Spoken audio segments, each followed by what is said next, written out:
Kelvin. How are you? I hope that you are all good. Today we want to continue our lesson, chapter 14, lesson 1, temperature. Do you remember? Did you study the previous part of the lesson? The previous time we talked about temperature and we said the definition of temperature is how hot or cold something is. This is the first definition we talked about. Then we said that temperature is a measure of the average kinetic energy of the particles in an object. What does it mean? Now we said that the particles in any object, they're all the time they are moving. Okay, so when the particles, the temperature of the object increases, the particles will move more and more. Okay, when the temperature of the object decreases, the particles, the motion of them will decrease and so on. Okay, then we said that we can't measure temperature accurately by our hands. We have to use an instrument to measure temperature. We call this instrument thermometer. Thermometer, it is this one, okay? Thermometer, we use it to measure temperature. Now, what do we have inside the thermometer? We have a liquid like mercury or colored alcohol.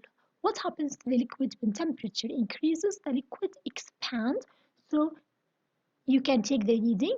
When temperature decreases, the liquid contracts. So in this case, what will happen? You will take the reading also for the temperature. Then we said that we have three scales for temperature: Kelvin, Celsius, and Fahrenheit. Today we want to see how to convert from one of the scales to the other. How to convert from Celsius to Kelvin and from Kelvin to Celsius. Sometimes they give you the temperature in Celsius and they ask you to convert it to Kelvin. We have a formula to convert from one uh, scale to the other. In the case of Celsius to Kelvin, and if I give you temperature, it's a 20 Celsius, for example. I want you to find this temperature in Kelvin scale. What do? Here's the formula. To find the temperature in Kelvin, we add the temperature of Celsius. For example, in my example, it was 20 plus 273. The answer here is what? 293. This is Kelvin, the temperature in Kelvin. So if the temperature in Celsius is 20 Celsius, it is in Kelvin 293 Kelvin. Okay? Sometimes it's the opposite. They give you the temperature in Kelvin, they want you to find it in Celsius. Here's the formula, girls. It's not a new formula. It's the same as this one. Look, if they ask you for temperature Celsius, what you have to do, and the Kelvin is given, for example, Kelvin is 100, let's say, temperature in Kelvin is 100. Find the temperature of Celsius. You substitute here 100, then you send this number to the other side to leave temperature Celsius here alone to find it. So you subtract 100 minus 273, you get the answer. So this formula is not a new formula. You can only, girls, memorize this one, and if they ask you for Kelvin, you use it this way. If they ask you for Celsius, you substitute Kelvin here and you solve normally. If you don't like to do that, you can memorize the two formulas, okay, as you like. The second thing, how to convert from Celsius to Fahrenheit or from Fahrenheit to Celsius. So here from Celsius to Kelvin, Kelvin to Celsius. Here from Celsius to Fahrenheit, Fahrenheit to Celsius. How to convert from Celsius to Fahrenheit? We multiply the temperature of Celsius 1.8 times the temperature, then we add to it 32. That's what we do. Okay?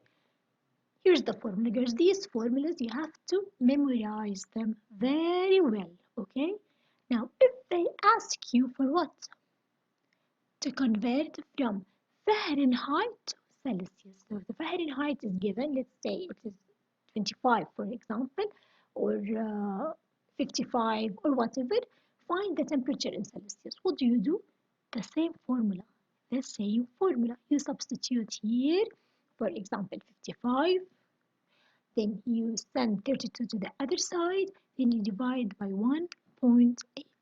Okay, you don't want this way, you can memorize the formula. Here, girls, I gave you the formulas.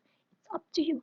If you know how to substitute normally, and if you don't like to memorize, some girls, they don't like to memorize, you can just memorize this formula for Celsius and Fahrenheit and it depends. If Celsius is given, you substitute here and solve normally. If Fahrenheit is given, you substitute here and solve normally. You don't like this method, you can memorize the two formulas, okay? For one for Celsius and one for Fahrenheit. Okay, now after I finish explaining, I will solve with you question 2 today to see how we can convert from one scale to the other scale. And at home, you have a homework question 1, okay? And 3 and 4. At the end, I'll remind you of the homework. Let's continue now explaining the lesson, then I will come back to solve number 2 with you. Look at these two figures, girls. In the first one, what do you see? Hand, and what do we have? Ice on a hand. Okay, someone putting an ice on his hand. In the second one, a girl is holding a hot cup of coffee or whatever, any hot liquid. In both cases, what will happen? What you will feel on your hand? You will feel that here, for example, you will feel that your hand will become colder, and here you will feel that your hand become hotter. Okay, what happens? What do you think happens here and there? Think a little bit. Why here I feel my hand gets colder and here I feel that my hand gets hotter? Look here. What I have? Here I have ice and my hand. The normal temperature of the body is what? 36, 37 Celsius. Now ice, it is for sure what? 0 or less. Okay? Less than 0 for ice. So in this case, the temperature of the ice is lower than the temperature of your hand. So here 37 Celsius, here let's say it is negative 5 Celsius. What will happen here? Do you know what will happen? The energy. Now you remember when we said before that when temperature increases, it means that the kinetic energy increases, the particles will move more and more. So here, where does the particle move more? The particles of the object, where do they move faster? In the ice or in your hand? For sure in your hand, because more temperature, the particles they are moving more. So your hand, what it has more energy than the ice cube. So what will happen in this case?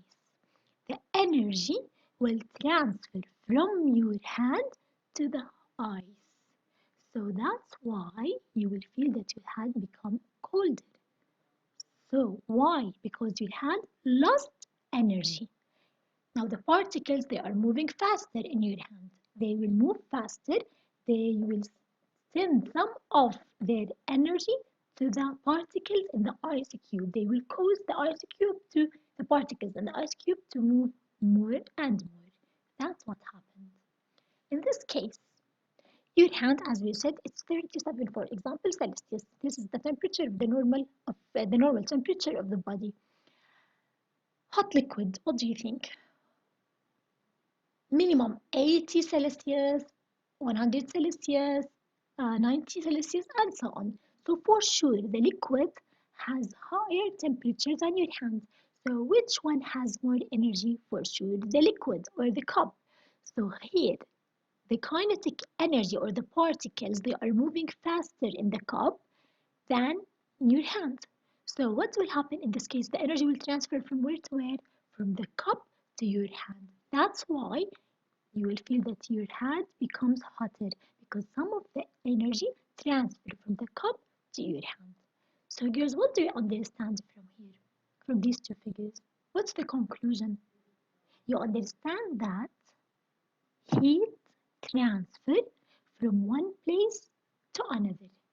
Energy transfer from one place to another. This is heat.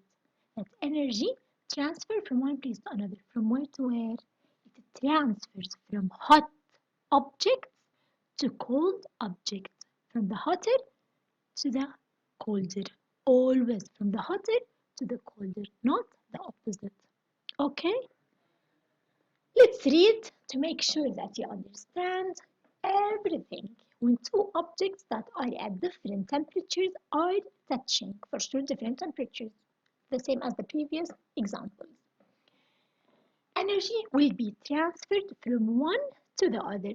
The feeling associated with temperature difference results from energy transfer. So what do we have? Energy transfer. Heat.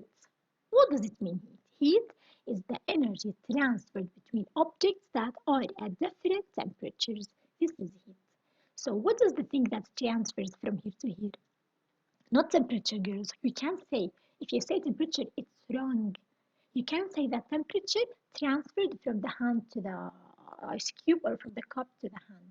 Here it's wrong. The temperature doesn't move. The thing that moves is what? Energy. So the thing that transfers is what? Energy. Okay, the definition of heat is very important. The transfer of energy is always from something at higher temperature to something at a lower temperature, as we said. So here are the examples. If you hold a glass of ice water in your hand, energy will be transferred as heat from your hand to the glass. But if you hold a cup of hot tea, energy will be transferred as heat from the cup to your hand. Okay? We use temperature to predict the direction in which energy will be transferred. Okay? Internal kinetic energy will be transferred as heat from the warmer object to the cooler object. The reason is that rapidly moving particles will always transfer the energy of their motion to particles that are not moving as rapidly. Again, what's the meaning of paragraph? We said here that when you are holding cold cup or cold glass or whatever, what happens here? Energy on from your hand will transfer to the cup. Why? Because the particles inside your hand, they are moving faster, so they will start to push the particles on the cup or inside the cup. They will cause them to what? Start to move faster. So some of the energy transfer from the hand to the cup. And here the same, from the cup to your hand because of the difference of temperature. Look at these two examples. These are very important. I can bring this figure, a coffee, and I ask you draw for me the direction of heat transfer or energy transfer. You have to show me that it's from the cup toward outside. Here from surrounding to the cold water or cold drink or whatever. The last thing, when two materials that are very different temperatures touch, the energy transfer between them happens quickly at the beginning. So at the beginning, at the moment you touch, because the difference in temperature is very high. Between your hand 37 and the hot cup, for example, it's 90, the difference is high. So you will feel that your hand at the beginning quickly will become hotter. After that, now what will happen? Now we said your hand, the hot cup will lose energy and your hand will receive energy. So the cup, while it's losing energy, what will happen to the temperature? Will start to decrease. Okay, and your hand, the temperature of it will start to increase. So the greater the difference in temperatures of the two objects, the faster the energy will be transferred as heat. As we said, but when both your skin and the cup in your hand approach the same temperature, energy is transferred more slowly from the cup to your skin. When the temperature becomes closer in the cup and in your hand, what will happen? The energy will transfer slowly, not the same as the beginning. So more difference in temperature, it means more energy transfer. And if you have, for example, if you touch in your hand an ice cube, the temperature of it is -10, and the water, the temperature of it is 15 Celsius. In which case your hand will become, the energy will transfer more, or your hand become colder first. Where for sure when you hold the ice cube with a -5, a -10. Why? Because your hand temperature is, let's say, 37. The -10, different, very high difference in temperature. But when you are holding a normal cup of water, 15 Celsius, let's say the temperature of it, the difference between 15 to 35 is not the same as between 35 or 37, the temperature of your body, and the -10 Celsius of ice. Okay, good. Now, girls, I sent for you the presentation. Please watch this video. Okay, I downloaded in on the PowerPoint, and you have homework question 1, 2, 3, 4, 6, and 7. Okay, and I will send for you the highlight for this lesson. So now let's together. Oh, before I forgot. Do you remember quizzes? We used always to play this game in the class after each period, after we finish each lesson. So now I want you alone by yourself to open this link when I send to you the PowerPoint and play the game by yourself. Okay? I hope that you all answer all the questions correctly. After you study the lesson, play this game. Okay? Now let's start solving the questions that I told you about, question 2 in the practice. Thank you, girls.